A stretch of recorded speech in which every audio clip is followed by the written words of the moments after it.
by Sabera Hills.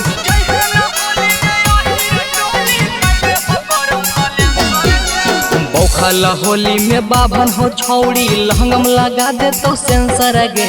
बौखल Holi में बाभन हो छौड़ी लहंगम लगा दे तो सेंसर गे। तो जइहे न होली में यही रटोली कैले हो गरम सलेंसर गे। तो जइहे न होली में यही रटोली कैले हो गरम सलेंसर गे। पारा पारी जब सभे ग डाली धरल तो होली में कैंसर गे। पारा पारी जब सभे ग डाली धरल तो होली में कैंसर गे। तो जइहे न होली में यही रटोली कैले हो गरम सलेंसर गे। तो जइहे न होली में यही रटोली कैले हो गरम सलेंसर गे।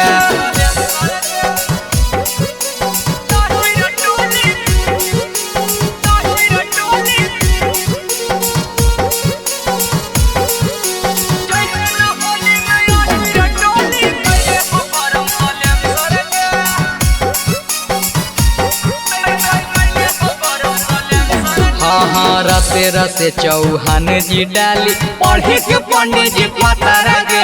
कादो मट्टी से मांझी रजवारा उर्मी बिगाड़ दे जतर गे। रसे रसे चौहान जी डाली पढ़े के पंडित जी पतर गे। कादो मट्टी से मांझी रजवारा उर्मी बिगाड़ दे जतर गे। लोड पिचकारी से तोहर गाड़ी कर दे तो कहरा पंचर गे। लोड पिचकारी से तोहर गाड़ी कर दे तो कहरा पंचर गे। तो जइहे न होली में यही रटोली कैले हो गरम सलेंसर गे। तो जइहे न होली में यही रटोली कैले हो गरम सलेंसर गे।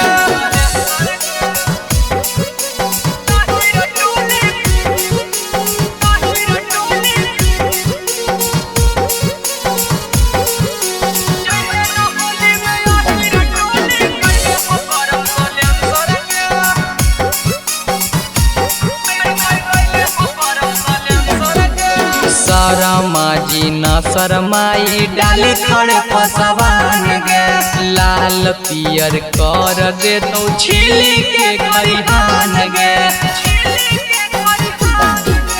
शरमाजी न शरमाई डाली खड़े पसवान गे। लाल पियर कर दे तो छिली के खरिहान गे। पूछी सवाल सुबोध सतरंगी की देमी छौड़ी आंसर गे। पूछी सवाल पर कसभी से खवा की देमी छौड़ी आंसर गे। तो जइहे न होली में यही रटोली कैले हो गरम सलेंसर गे। तो जइहे न होली में यही रटोली कैले हो गरम सलेंसर गे। Sabera Films Recording Studio, Sahapur Chowk, Dewan Bigha।